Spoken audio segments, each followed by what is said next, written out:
Welcome back, guys. Welcome back to Shoney's Small Engines. This is a snowblower that the customer complains that when it hits some snow, it doesn't really throw the snow very far. Pretty common complaint with snowblowers. There's an old tecumseh. Basically, these are all kind of the same as MTDs. So I'm going to show you a couple things that it could be, probably the most common thing, and then how to fix it. So check it out, and we'll follow along, and we'll show you what's going on. So the first thing I want to do is I want to make sure that this doesn't just turn on its own, and it doesn't. So let's make sure that that gear is in good shape. The other thing is sometimes these things lose power, and that's up in the engine here. This exhaust valve tends to beat into the head a little bit, and that's a lack of power, and that'll cause us. But what this complaint is that it just the engine doesn't slow down. It just doesn't throw snow very far. So what I want to do first is I want to get this cover off. And I'm going to take a look at the belts. That's probably the most likely issue with these things. Pretty easy fix, pretty quick. Show you how to get this out pretty fast. So I want to take a look at those belts real quick. So let's get this cover off. There's two 3/8 bolts, one here and one down behind here. The one on this side with the adapter is pretty easy to get to. That one comes off easy. This one, sometimes you got to kind of align this chute a little bit just to get to that bolt. And then that'll come out. All right, this makes it easy with these attachments. And then we're going to take this cover off and get that out of the way. All right, let's take a look at these belts. What I'm looking for is, are they smooth? Are they cracked? And that looks pretty smooth on the outside. I can actually see a crack on that one too. See that crack right there? So that just tells me these belts are shot. You can usually get 5 to 10 years out of them depending on how much snow you get. This actually has a double belt. So, you know, these higher horsepower ones, these older Tecumsehs, they used to do that. You're not going to find this often anymore, sometimes with the bigger ones, but not much. So this is going to take 2 belts, and then I'll show you how to get these guys off. I've showed you in previous videos of removing these bolts and moving this thing forward. That is one way to do it, easy way to do it, especially if it's real tight. There is another way that we can get this off without having to take that off. So what I want to do here, to be able to make sure that your spark plug is off so you don't accidentally start it and pinch your fingers, I'm going to pry this up and then try to pull this over. There we go. That one came off easy. So I'm going to pull it over to the side. Sometimes you got to use a screwdriver. There goes one. There goes 2. All right. And then we're going to feed that down behind.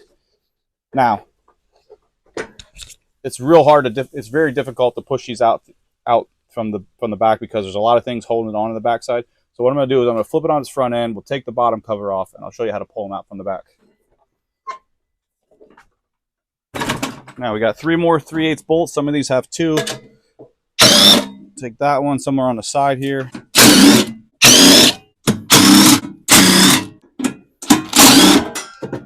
And I'm going to lift away, okay? Now you can see the belts here, but we still got a little bit of work to do. Some of these have this little bolt here. That's going to make it a little bit more difficult to get this out. That's to stop the drive plate from going down against the pulleys. So let's get that out of the way. Okay. Now, I need to be able to hold this up so I can get the top belt out through. What I like to do is take a clamp and clamp the handle. So now that'll stay up. Now we can just kind of finagle this up over top, pull it on. There's like a little bolt here, but just give it a tug, it'll come through. All right, so there's my old one. And you can see just how bad that belt really was. That thing's falling apart. Now with the other one, I also need to engage the brake here, which is the other handle, to get that guy out of the way. So now that that one's up, I can get this up out of that brake there.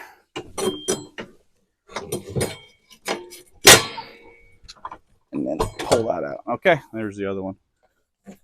And this one, again, just as bad. Probably since factory, my guess. Real shiny, hard like plastic, and crack like crazy. So that'll definitely cause the problem. Now, you could look this up. You could look this model up online, find the exact size. But what I like to do is I'm going to take a tape measure, go around the outside circumference, and then we'll get an exact measurement. So these will have a tendency to stretch, so you might need to come down about a ½ inch on them. But I'm going to wrap it around the outside. These are measured in outside circumference.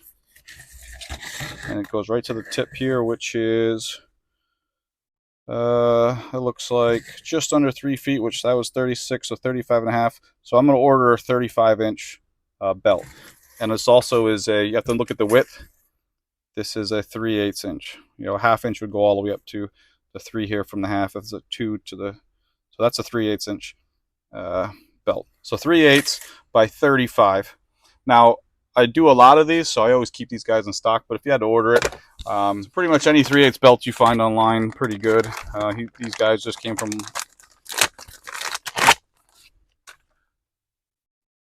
These guys came from Amazon, probably $10, $12 a piece, somewhere around there. All right, I have good luck with them. They work pretty good. So there's one. Again, I'll just double check to make sure that the measurement is right before I go and put it on. Should be right around 35 inches. And it is right there at the 11. Good. So that's one. And this is two.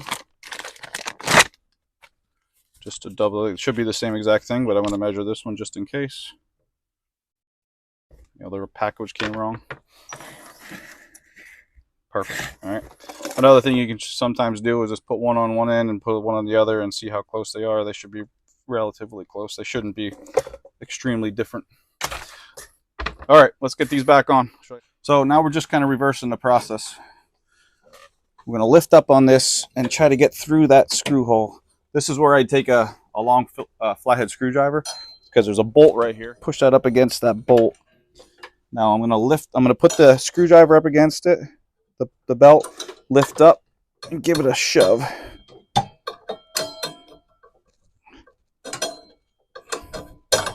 There it goes. Okay. Now I'm going to feed this one down. I'm going to put this one as the bottom one because it's on first. Again, I got to get around this brake right here, and then pull it up there. There you go. All right, one down. Now, same thing with the other one. This one doesn't have to go lower, obviously. Lift up, push in, get the screwdriver behind, lift up again, give it a little shove. There we go. Now I'm gonna switch the thing up top to the grip up top to hold this up for me.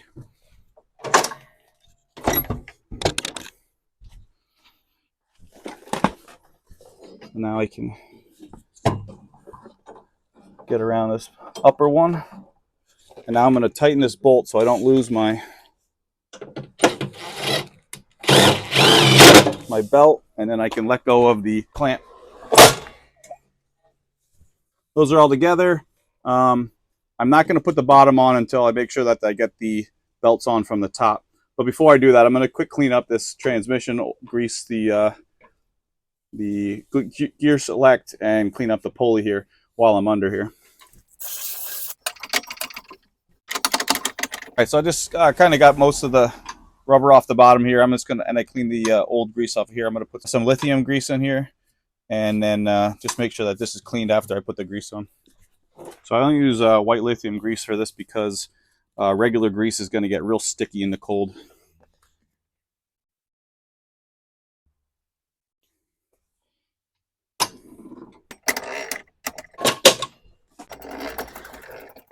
That's it. I might just grease these pivot points up real fast, but just that's the most important, doing this and cleaning this, okay? Now let's get back to putting this belt on. All right, now we got these over. I did double check this drive belt, and it's in good shape. Those usually don't go bad because they don't get the off and on friction like the auger belts do. So let's get this first one out of the way and bring the second one in. Again, these are going to be a lot tighter this time around. Make sure they're lined up on the pulleys. There we go. And then again, I'm going to put it in place, pull it over.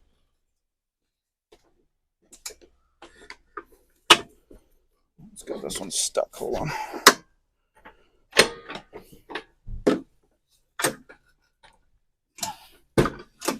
All right, so then we get it over one more time, give it another pull, watch your fingers, and that one's up. So now we're going to bring the other one up. Make sure it's in your pulley. Get it in line, give it a little tug, nice and easy. There we go. All right. Now this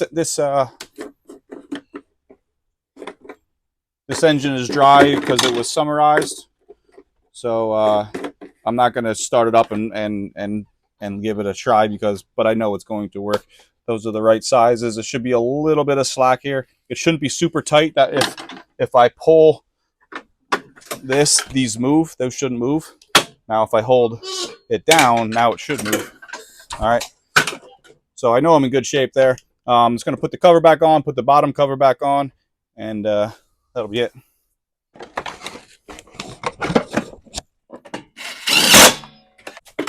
Start this one by hand because we don't want to cross thread it.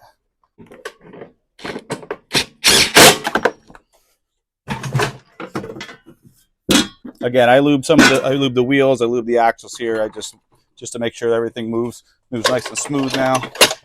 And now we're just going to put the bottom plate on. You can check out my other videos of how to service a transmission like this.